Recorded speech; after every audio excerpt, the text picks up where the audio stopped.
আসসালামু আলাইকুম রহমতুল্লাহি বারাকাতুহু। সম্মানিত দিনী বন্ধুগণ, আশা করি সকলে ভালো আছেন। আজকে যে বিষয়টি নিয়ে আলোচনা করব তা হলো ডিপ্রেশন।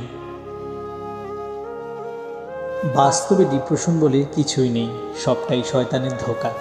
আপনারা যারা ডিপ্রেশনে ভোগেন প্রত্যেকেই ইবলিশ শয়তান দ্বারা পরিচালিত। যারা মহান আল্লাহর রহমত থেকে দূরে সরে যায় মূলত তারাই ডিপ্রেশনে ভোগে। আম্মাজান খাদিজা রাদিয়াল্লাহু তাআলা আনহা খুব ধনী ঘরের মেয়ে ছিলেন। বিলাসিতার মধ্যে বড় হওয়াটাই স্বাভাবিক।